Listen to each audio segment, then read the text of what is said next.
नमस्कार दोस्तों, स्वागत है आप सभी का कायोबुल में। और आज हम इस वीडियो के माध्यम से बात करेंगे सिप्ला के क्वार्टर 4 के रिज़ल्ट के बारे में। लेकिन उससे पहले समझ लेते हैं कि सिप्ला किस तरीके से इंडिया को सपोर्ट कर रहा है, वर्ल्ड को सपोर्ट कर रहा है कोविड-19 से लड़ने में। तो आप देख सकते हो कि सिप्ला हेल्थ केयर जो प्रोफेशनल्स हैं, जो फ्रंट लाइन वर्कर्स हैं, पैरामेडिकल स्टाफ है, उनको mask, PPE kit, gloves and sanitizers provide कर रहा है। 3 लाख के आसपास कोविड पेशेंट को इन्होंने एक्टेमरा, सिप्रेमिया एंड सिप्लेंजा जैसी दवाइयाँ प्रोवाइड की हैं। और जो कोविड-19 से रिलेटेड मेडिसिन हैं, क्रिटिकल प्रोडक्ट्स हैं, उनके लिए 24/7 हेल्पलाइन जारी कर रखी है। उम्मीद नाम का इन्होंने एक कैंपेन रन कर रखा है सिटी बैंक और सिप्ला फाउंडेशन के साथ मिलकर, जिसमें इन्होंने 1.25 लाख के आसपास लोगों के RT-PCR टेस्ट किए हैं across 26 government hospitals in 17 municipal corporations में।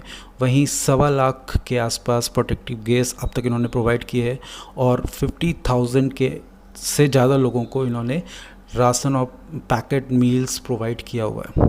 तो अब समझ लेते हैं सिप्ला की मार्केट कैप क्या है। कि सिप्ला की जो मार्केट कैप है आप देख सकते हो इस टाइम 73,000 करोड़ के आसपास की है। करंट प्राइस इस समय चल रहा है 904 का। जो इसका हाई और लो है वो है 966 रुपये का और जो लो है वो है 566 रुपये का। स्टॉक का पी चल रहा है 30 का और बुक वैल्यू है 227 के आसपास। तो अपने बुक वैल्यू से 4 गुना पे ये ट्रेड कर रहा है। सो डिविडेंड यील्ड 0.33% की है।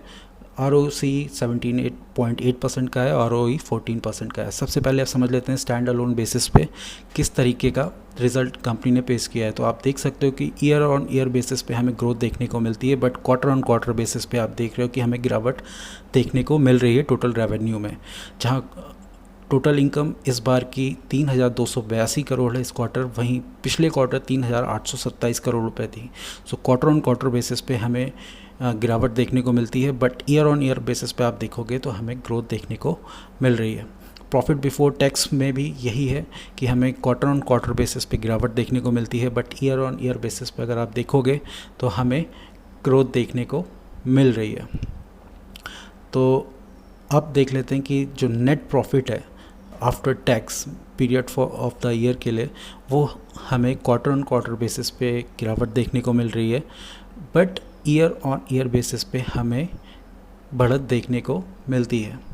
वहीं अर्निंग पर शेयर्स की अगर हम बात करें तो अर्निंग पर शेयर्स में भी हमें क्वार्टर ऑन क्वार्टर बेसिस पे गिरावट देखने को मिल रही है, but year on year basis पे हमें ग्रोथ देखने को मिलती है।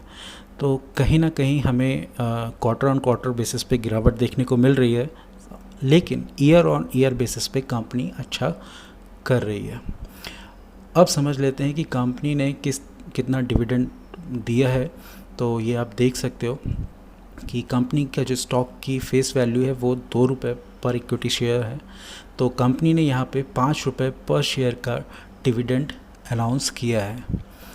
अब समझ लेते हैं कंसोलिडेटेड बेसिस पे किस तरीके के रिजल्ट्स कंपनी ने दिए हैं। तो ये आप देख सकते हो कि क्वार्टर ऑन क्वार्टर बेसिस पे हमें गिरावट देखने को मिल रही है। टोटल इनकम जो इस बार की है वो है 4,666 करोड़ की। वहीं लास्ट क्वार्टर जो थी वो थी 5,255 करोड़ की, बट हमें ईयर ऑन ईयर बेसिस पे अच्छी ग्रोथ देखने को मिलती है।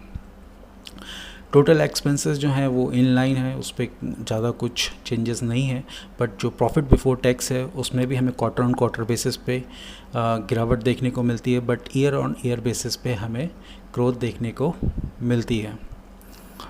और आगे देख लेते हैं कि जो टोटल एक्सपेंसेस हैं, टैक्स एक्सपेंसेस हैं, उस पर भी आप देख सकते हो कि वो भी इन लाइन है, उस पर भी ज़्यादा चेंजेस नहीं है।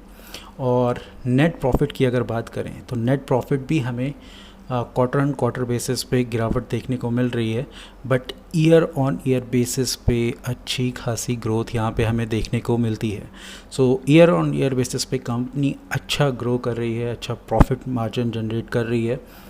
और ये आप देख सकते हो कि जो अर्निंग पर शेयर है क्वार्टर ऑन क्वार्टर बेसिस पे, उस पर भी हमें गिरावट देखने को मिलती है, but year on year basis पे अच्छी ग्रोथ हमें अर्निंग पर शेयर्स में देखने को मिल रही है। सो ईयर ऑन ईयर बेसिस पे कंपनी अच्छा कर रही है। और यहाँ पे FIAs भी अपना होल्डिंग्स बढ़ा रहे हैं और प्रोमोटर्स भी अपनी होल्डिंग्स को ईयर ऑन ईयर बेसिस पे मतलब क्वार्टर ऑन क्वार्टर बेसिस पे बढ़ा रहे हैं।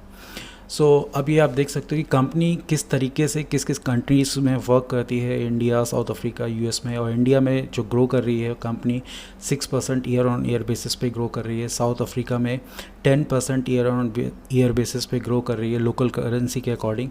और यूएस बिज़नेस से इन्होंने 138 मिलियन का रेवेन्यू जनरेट किया है। वहीं आर&डी से 6% की सेल्स हमें की ग्रोथ देखने को मिलती है।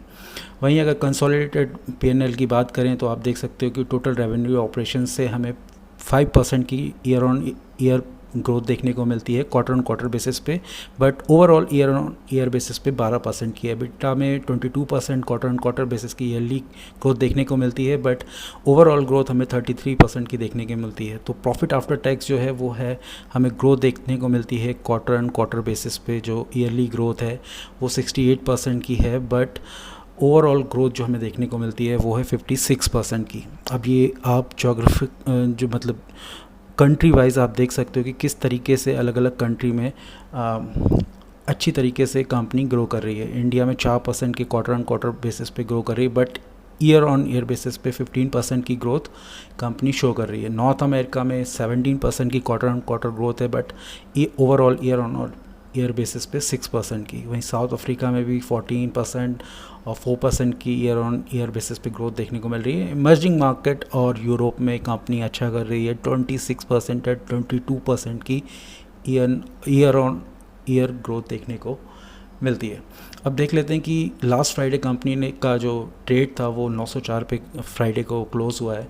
तो प्रीवियस क्लोज उस दिन था, उससे पहले 898 का, ओपन हुआ 909 पे, हाई लगाया 921 का, लो लगाया 900 का। तो अपने लो के आसपास ही बंद हुआ है। 52 वीक हाई कंपनी का है 966 रुपये का, 52 वीक लो है 565 रुपये का, और 32% के आसपास डिलीवरी बेस्ड बाइंग हुई है। तो यहाँ पे मेरा मानना है कि अगर आने वाले समय में प्रॉफिट बुकिंग देखने को मिलती है इस स्टॉक में, क्योंकि हमने लुपिन में भी देखा, ग्रैनुअल्स में भी देखा। सो फर्स्ट सपोर्ट लेवल होगा 880 का, सेकंड सपोर्ट लेवल होगा 860 का, और थर्ड सपोर्ट लेवल होगा 820 का। इससे नीचे आता है तो आप एक्यूमुलेट करिए। आगे आने वाले टाइम पे इसमें जल्द ही 1100-1200 के टारगेट हमें देखने को मिलेंगे, क्योंकि ईयर ऑन ईयर बेसिस पे कंपनी अच्छा ग्रो कर रही है। एफआईएस भी अपनी होल्डिंग्स बढ़ा रहे हैं और प्रोमोटर्स भी अपनी होल्डिंग्स बढ़ा रहे हैं। कंपनी एक्सपेंशंस आर&डी और एक्सपेंशन पे ध्यान दे रही है, नए नए प्लांट्स लगा रही है। सो कंपनी ओवरऑल अच्छा ग्रो कर रही है। तो यहाँ पे मेरा सजेशन होगा कि इस स्टॉक को अगर डिप में मिलता है तो बाय करिए, एक्यूमुलेट करिए, और आने वाले समय में 1100 से 1200 के टारगेट हमें इस स्टॉक में देखने को मिलेंगे। तो आज के लिए बस इतना ही। मिलते हैं नेक्स्ट वीडियो में। तब तक के लिए सेफ़ रहिए, सुरक्षित रहिए, घर पे रहिए।